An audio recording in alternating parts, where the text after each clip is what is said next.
మన ప్రభువును రక్షకుడునైన యేసుక్రీస్తు నామమున మీ అందరికీ శుభాభివందనములు. ఈరోజు దేవుని వాగ్దానం సామెతల గ్రంథం 19వ అధ్యాయం 17వ వచనం. బేదలను కనికరించువాడు యెహోవాకు అప్పిచ్చువాడు, వాని ఉపకారమునకు ఆయన ప్రత్యుపకారము చేయును.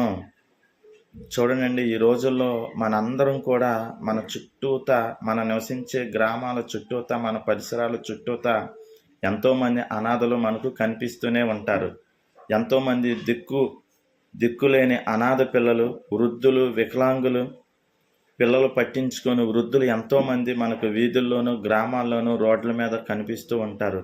అలా ఎవరైనా మీ దృష్టికి కనిపించినప్పుడు ఖచ్చితంగా మీరు ఆగి వారికి సహాయం అనేది చేయండి.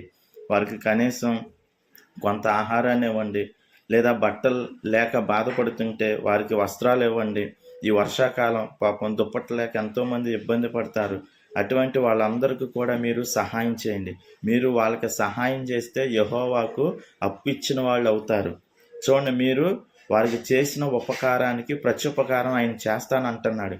కాబట్టి ప్రతి ఒక్కరు కూడా మీరు మీ చుట్టుపక్కల ఉన్న ప్రతి ఒక్క పేదవారికి, అభాగ్యులకి, వృద్ధులకి, వికలాంగులకి అందరూ కూడా సహాయం చేయండి. ఖచ్చితంగా మీరు చేసిన సహాయానికి 2 రెట్లు దేవుని నుంచి ఆశీర్వాదాలు, మేలులు అనేది మీరు పొందుకుంటారు. ప్రతి ఒక్కరు కూడా సహాయం చేసేవారుగా ఉండండి.